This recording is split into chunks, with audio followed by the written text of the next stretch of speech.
आज के लेक्चर में हम बात करेंगे सिस्टम्स के बारे में, रेजिड्यू सिस्टम्स के बारे में। और दो सिस्टम्स हम इस लेक्चर में देखते हैं, एक कंप्लीट रेजिड्यू सिस्टम और उसके बाद हम देखेंगे एक रिड्यूस रेजिड्यू सिस्टम। हमारे पास रेजिड्यू सिस्टम का आइडिया किधर से आता है कि हम कहते हैं कि अगर मेरे पास दो इंटीजर्स हैं, मेरे पास एक इंटीजर ए और एक इंटीजर मेरे पास कोई एम है। ए को मैं डिवाइड करना चाहता हूं एम के ऊपर, और एम मैंने इसीलिए लिया कि मैं इसे मॉडुलो वगैरह का नाम देना चाहता हूं, वरना आप कोई भी नाम दे सकते हैं इस इंटीजर को भी। दोनों गिवन इंटीजर है, यानी कि मुझे दोनों इंटीजर्स के बारे में पता है। अगर मैं डिवाइड करता हूं तो मेरे पास कोई क्वोशिएंट आता है और डिवीजन के बाद मेरे पास आता है रिमाइंडर।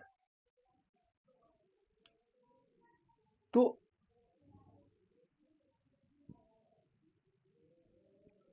डिवीजन एल्गोरिदम से ए इक्वल होता है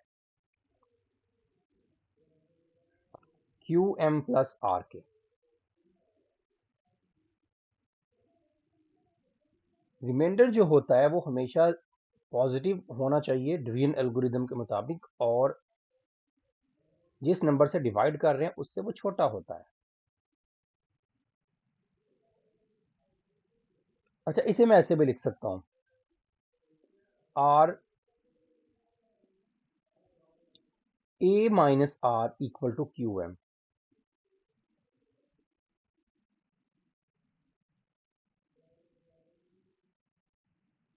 यानी कि एम डिवाइड करेगा ए माइनस आर को। वही डेफिनेशन है ना, एक नंबर इधर और एक integer, A equal to B और सम इंटीजर, तो हम कहते हैं बी डिवाइड करता है ए को। चैप्टर नंबर 2 में हमने डिविजिबिलिटी से ही शुरू किया था अपने इस कोर्स को। एम इधर आकर डिवाइड करेगा ए माइनस आर को, और मैं इसको ऐसे लिख सकता हूं कि ए इज कॉन्ग्रुएंट और मॉड एम। ऐसे ही है ना, एम डिवाइड करेगा ए माइनस आर को, इसको ऐसे लिख सकते हैं। या एम जब डिवाइड करेगा ए को तो रिमाइंडर आर बचेगा। जिस तरह भी आप इसे रीड करना चाहें आप रीड कर सकते हैं।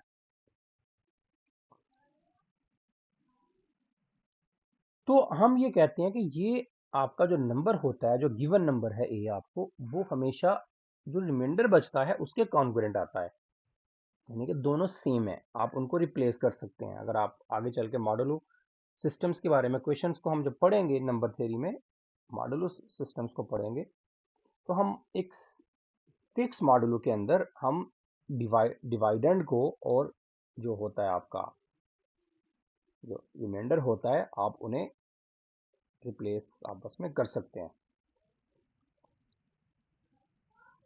वो कहते हैं कि अगर ए कॉन्ग्रुएंट आ जाए आर डैश मॉड एम के भी,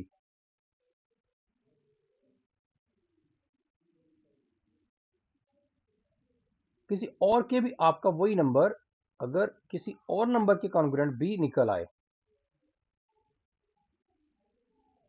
रिमाइंडर के अलावा, अगेन अगर मैं इसे रीड करूं तो हम ऐसे रीड करते हैं कि एम जब डिवाइड करेगा ए को तो ये रिमाइंडर बचेगा आर डैश, तो आर डैश भी रिमाइंडर है। डिवीजन एल्गोरिदम में हमने ये पढ़ा था कि क्वोशिएंट और रिमाइंडर दोनों यूनिक होते हैं।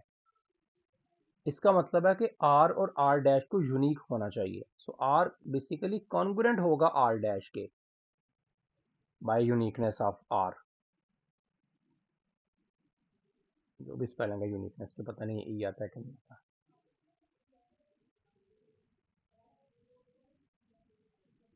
अच्छा देखें, मैं आपको इसकी एग्जांपल एक देता हूं। आपके पास एक नंबर है 3, ये एम है, ये आपके पास है 7, तो आप करते हैं 3 2 6, तो 7 कॉन्ग्रुएंट है 1 के। मॉड 3 में। मैं इसे ऐसे लिख सकता हूँ 7 कॉन्ग्रुएंट है 1 के मॉड 3 में, है भी है। 7 माइनस 1 6 और 3 उसको डिवाइड करेगा, 3 6 को डिवाइड करता है। यानी कि मॉड 3 में मैं 7 की जगह पे अगर 1 लिख दूं किसी जगह पे कैलकुलेशन में तो कोई फर्क नहीं है, मैं लिख सकता हूँ। वैसे नहीं लिख सकते नॉर्मल मैथमेटिक्स में नहीं आप लिख सकते 7 7 है 1 1 है, लेकिन मॉड 3 की अगर बात की जा रही है तो उस मॉड 3 के अंदर हम 7 की जगह पे 1 भी लिख सकते हैं। लेकिन अगर कोई करे 3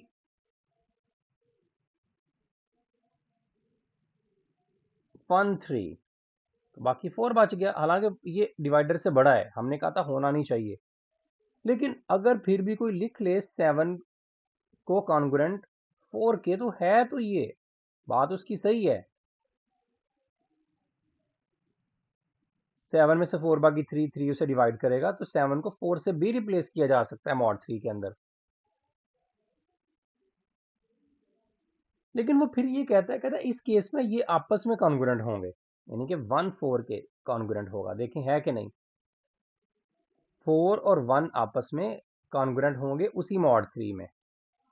सो आर कॉन्ग्रुएंट आ गया आर डैश के। क्यों? देखिए 4 में से 1 3 3 उसे डिवाइड करेगा, तो मैं 4 को 1 से रिप्लेस कर सकता हूं, इसका मतलब है रिमाइंडर यूनिक रहा।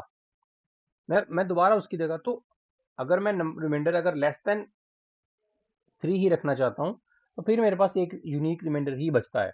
और अगर मैं बड़ा करता हूं रिमाइंडर, मैं 3 1 3 कर दूं या मैं 3 0 0 ही कर दूं इनफैक्ट, और 7 ही रिमाइंडर बचा लूं, तो कहता है उस केस में आपके पास जो भी रिमाइंडर्स और आएंगे वो आपके जो पहला रिमाइंडर जो आपने निकाला है ये वाला, वो सारे आप वो उसके कॉन्ग्रुएंट ही आएंगे। अच्छा, फिर हम ये बात कहता है कि so in by given integer A, तो अगर आपके पास एक गिवन इंटीजर है is congruent to one and only one of the integers, तो कहता है वो आपका गिवन इंटीजर ए जो है वो 0 1 2 3 and so on m minus 1 में से किसी एक नंबर के ही कॉन्ग्रुएंट निकलेगा प्रॉपर, अगर आप आर डैश की डेफिनेशन को पूरा फुलफिल करते हैं तो सॉरी रिमाइंडर की डेफिनेशन को।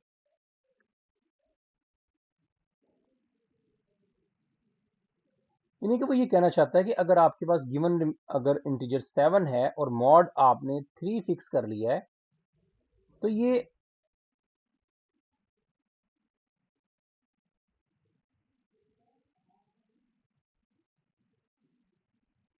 7 कॉन्ग्रुएंट निकलेगा 1 के, और किसी के कॉन्ग्रुएंट नहीं आएगा।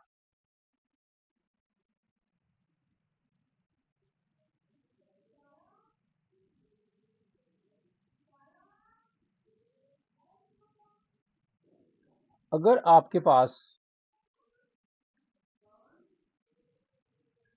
एक नंबर है 8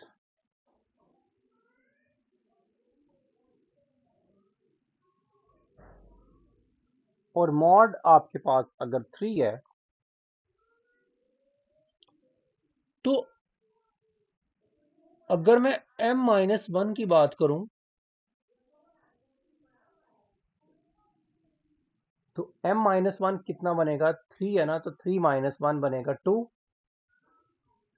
तो नंबर 0 से लेके आप जाओगे m माइनस 1 तक जाना है ना, यानी कि 0 से 2 तक जाना है, तो 0 1 2। आपका हर नंबर गिवन ए जो है मॉड 3 में या 1 के कॉन्ग्रुएंट निकलेगा या 0 के या 2 के। 3 किसके कॉन्ग्रुएंट, 8 किसके कॉन्ग्रुएंट होगा? देख 2 के, है ना, 8 2 के। अगर ए आप ले लेते हैं 13, 13 किसके कॉन्ग्रुएंट होगा? 3 4 12, बाकी बचेगा 1, तो 13 कॉन्ग्रुएंट होगा 1 के। इवन कि अगर आप एक नंबर ले लेते हैं इस तरह से, बहुत बड़ा नंबर भी ले लेते हैं, तो ये नंबर जब आप मॉडुलो 3 की बात कर रहे हैं 3 पे आपने इसको डिवाइड करना है, तो ये नंबर कॉन्ग्रुएंट निकलेगा या 0 के, या 1 के, या 2 के। तो देखिए इतने बड़े बड़े नंबर्स को मैं रिप्लेस कर सकता हूँ, या 0 से रिप्लेस कर सकता हूँ, या 1 से रिप्लेस कर सकता हूँ, या जिसके भी ये कॉन्ग्रुएंट, इन तीनों में से किसी एक के निकलेगा, ये हमें पता है। अगर आप m ले लेते हैं 6, यानी कि आपने 6 पे डिवाइड करना है अपने नंबर्स को, तो अब आपको जो भी a आप लोगे, फिक्स a, m-1 कितना आएगा 5, तो 0 1 2 m-1 तक जाना है, तो आपका हर a या 0 के कॉन्ग्रुएंट आएगा, या 1 के आएगा, या 2 के आएगा, या 3 के, या 4 के, या 5 के। अगर आप एक नंबर ले लेते हैं 14, तो 14 किसके कॉन्ग्रुएंट होगा 5 to 10, सॉरी 6 से डिवाइड करना है ना, 14 किसके कॉन्ग्रुएंट होगा 6 to 12, 2 के। अगर आप एक नंबर ले लेते हैं 33, तो 6 5 30 किसके कॉन्ग्रुएंट होगा 3 के।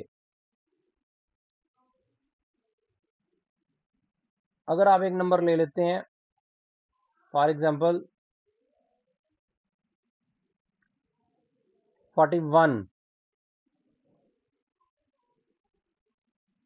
6 से आपने डिवाइड करना है, m आपका मॉडुलो 6 की बात की जा रही है, 6 6 36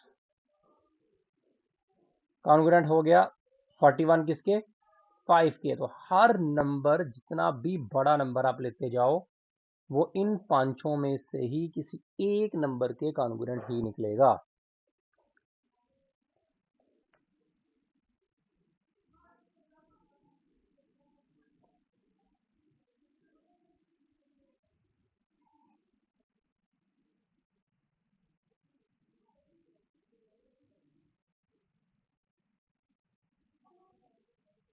अब हम एक डेफिनेशन देते हैं,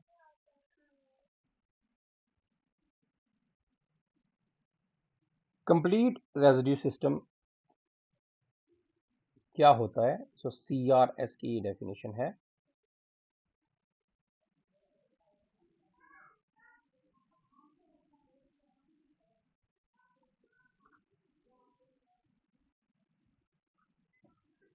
एक सेट है A1 A2 A3 and so on AK, एक फाइनाइट सेट है हमारे पास।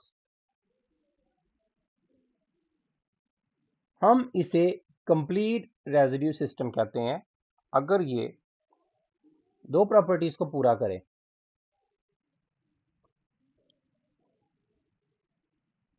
पहली प्रॉपर्टी ये है कि AI कॉन्ग्रुएंट नहीं होना चाहिए AJ के उस मॉड M में,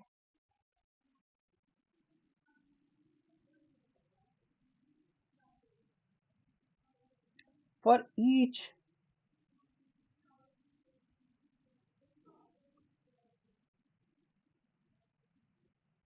I not equal to J। तो ये पहली बात कि इसमें से कोई दो नंबर इस फाइनाइट सेट में आपस में कॉन्ग्रुएंट नहीं होने चाहिए, यानी कि इनकॉन्ग्रुएंट होने चाहिए। ठीक है, जो कॉन्ग्रुएंट नहीं होते उनको हम इनकॉन्ग्रुएंट कहते हैं। देखें बहुत सारे नंबर्स हैं इसमें, सभी नंबर्स मैंने बोला था मॉड 6 के अंदर या 1 के कॉन्ग्रुएंट आएंगे, या 2 के, या 3 के, या 4 के, या 5 के। बेशक आपके पास कोई लाखों में भी नंबर आ जाए, वो इन पांचों में से किसी एक के कॉन्ग्रुएंट ही निकलेगा।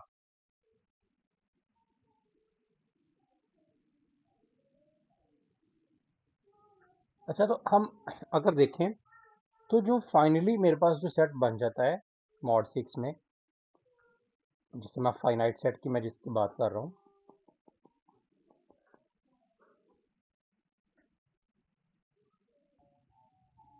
तो हम ये कहते हैं कि हमारे पास जो फाइनल फाइनाइट सेट बनता है 0 से लेके 5 तक, 0 1 2 3 4 एंड 5,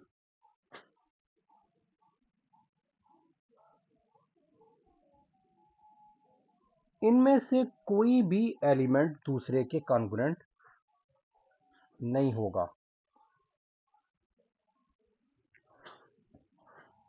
वन 2 के कॉन्ग्रुएंट नहीं हो सकता मॉड 6 में, 5 4 के नहीं हो सकता, 3 2 के नहीं हो सकता, 5। तो हम ये बात कर रहे हैं पहली उसकी कि अगर मेरे पास फाइनली एक फाइनाइट सेट बन जाता है A1 से लेके AK तक, मैं उसे कंप्लीट रेजिड्यू सिस्टम तब कह सकता हूँ अगर उनमें से कोई से भी 2 नंबर पिक किए जाएं तो वो आपस में कॉन्ग्रुएंट ना आए जब वो बराबर नहीं है IJ IK के बराबर। A3 के तो हो गई, A2 के तो हो गई, तो मैंने कंडीशन दी है कि IAJ के कॉन्ग्रुएंट नहीं होना चाहिए।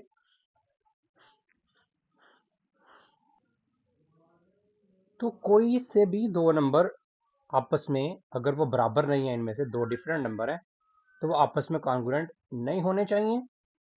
और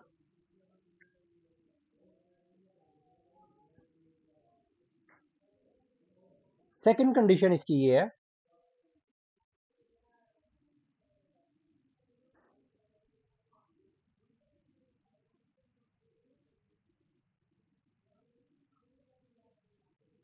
कोई भी इंटीजर अगर आप लेते हैं और एनी इंटीजर, तो वो इनमें से किसी एक के कॉन्ग्रुएंट आना चाहिए, उसे मस्ट कॉन्ग्रुएंट होना चाहिए AI mod m for some I। ठीक है, I is from 1 to K। ये भी बात आप देख सकते हैं। आप अगर इस पे ये डेफिनेशन पूरी करने की कोशिश करें कि अगर आप मैं एक सेट ले लेता हूँ 0 1 2 3 4 5 तक, और मॉडुलस 6 की बात कर लेता हूँ m इक्वल टू 6, तो इनमें से कोई भी नंबर एक दूसरे के कॉन्ग्रुएंट नहीं है। तो पहली कंडीशन ये पूरी करते हैं। अब अगर मैं कोई भी इंटीजर लेता हूं इनके अलावा, 0 से 5 के अलावा, फॉर एग्जांपल मैं एक ले लेता हूं 7, तो 7 कॉन्ग्रुएंट होगा 2 के।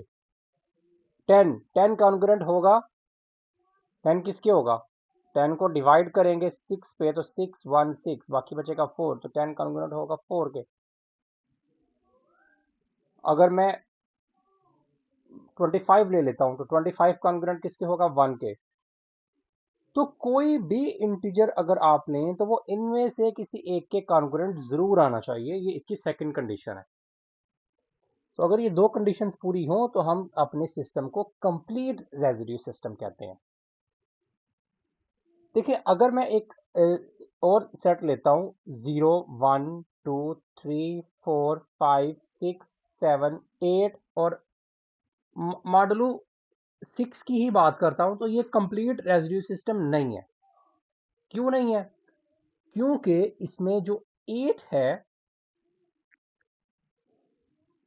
वो 2 के कॉन्ग्रुएंट है। 8 कॉन्ग्रुएंट है 2 के मॉड 6 में। 8 में से 2 बाकी 6 को डिवाइड करेगा। हमने ये कंडीशन दी है कि किसी भी नंबर को दूसरे नंबर के कॉन्ग्रुएंट नहीं आना चाहिए पूरे सेट के अंदर, अगर आप उसे कंप्लीट रेजिड्यू सिस्टम कहना चाहते हैं तो। फिर सेकंड कंडीशन के हर नंबर, अगर आप कोई नंबर लेते हैं, और अच्छा एक और भी कंडीशन है, मैं उधर इस कंडीशन को मैं एक्सप्लेन करना भूल गया हूं, कि कोई भी इंटीजर n जो है उसे आना चाहिए इनमें से किसी एक यूनिक के कॉन्ग्रुएंट। ये भी नहीं है कि n कॉन्ग्रुएंट आ जाए इसके भी और फिर बाद में इसके भी आ जाए, नहीं। आप देखें मॉडुलो 6 में 10 सिर्फ 4 के कॉन्ग्रुएंट आता है। अगर आप कोई बायर से इंटीजर पिक करते हैं, वो 4 के अलावा किसी और नंबर के कॉन्ग्रुएंट इस सेट में से नहीं आएगा। अगर आप 15 की बात करें तो 15 6 टू 12 3, 15 सिर्फ 3 के कॉन्ग्रुएंट आएगा और किसी भी नंबर के कॉन्ग्रुएंट नहीं आएगा। तो हर इंटीजर, ये भी नहीं कि कुछ इंटीजर आ जाएं कुछ इंटीजर ना आए, ऐसा भी नहीं है। हम कहते हैं ईच इन एन, ईच का वर्ड है इधर, ईच एन कॉन्ग्रुएंट होता है किसी यूनिक AI के, where AI belong to this set. ठीक है, तो इस केस में हमारे पास हो सकता है कि एक नंबर, मैं 10 पिक करता हूँ तो 10 हो सकता है कि 2 नंबर के कॉन्ग्रुएंट आ जाए इस सेट में से। तो ये हमारे पास CRS की कंडीशन को पूरा नहीं कर रहा ये सेट। आमतौर पे हम जब सेट लेते हैं, कोई अगर मॉड 7 की बात करें, तो 0 1 2 3 4 5 6, इससे एक कम अगर ले लें, इधर तक 0 से शुरू करके, ये जो सेट बनता है ये CRS बनता है। इसमें से कोई से भी दो नंबर आपस में मॉड 7 के अंदर कॉन्ग्रुएंट नहीं आएंगे। और अब अगर आप कोई भी नंबर पिक करोगे इन 6 के अलावा, कोई 10 या 11 या 15 या कोई भी, तो वो इनमें से एक यूनिक किसी एक के कॉन्ग्रुएंट आएगा। जैसे 10 आएगा 3 के मॉड 7 में, 11 आएगा 4 2, 10 आएगा 3 के, 7 1 7 बाकी 3 बचेगा। और 11 किसके आएगा 4 के, 15 किसके आएगा 7 2 14 बाकी 1 1 के। एक यूनिक नंबर का कॉन्ग्रुएंट जरूर आएगा। तो ये भी एक कंप्लीट रेसिड्यू सिस्टम बनाता है। सो मैंने आपको एक एग्जांपल, मैंने आपको क्लास में पहले भी बताया था कि मैंने आपको बोला था कि अपनी क्लास में, मैं अगर आपके 55 स्टूडेंट्स हो, अगर आप, तो सबका रोल नंबर है 01 से लेकर 55 तक। तो मैंने कहा था कि आप 7 का एक ग्रुप बना लें, यानी कि 0 1 2 3 4 5 6 तक। तो अब कि कोई भी क्लास का रोल नंबर जो है, हमने चूंकि सेकंड कंडीशन है ये है फॉर ईच, ठीक है, मैंने इधर बोला फॉर ईच। तो क्लास में अगर किसी बच्चे का रोल नंबर है, मान लें अगर 10, तो वो कॉन्ग्रुएंट आएगा।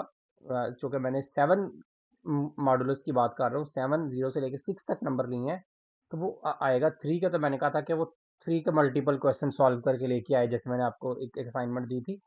अगर किसी बच्चे का रोल नंबर, अगर मान लो अगर 50 किसी का रोल नंबर है, तो वो 7 पे डिवाइड करें, 7 7 49, तो वो 1 के 1 वाला क्वेश्चन सॉल्व करके लेके आए, ठीक है। इसी तरह से अगर किसी बच्चे का रोल नंबर है 52, तो 7 749, बाकी बचता है 3, तो वो 3 के। तो जब भी आप कोई नंबर लोगे अपनी क्लास के रोल नंबर में से, तो वो जब आप उसको 7 से डिवाइड करोगे, तो वो इनमें से किसी एक यूनिक नंबर के कॉन्ग्रुएंट आएगा, और वो उसी का मल्टीपल क्वेश्चन मैंने बोला था वो सॉल्व करेगा। तो मैंने आपको बिल्कुल CRS में से ही असाइनमेंट जो है वो प्रोवाइड की थी। सही है। अच्छा, उसके बाद हमारे पास इस पे एक थ्योरम भी है।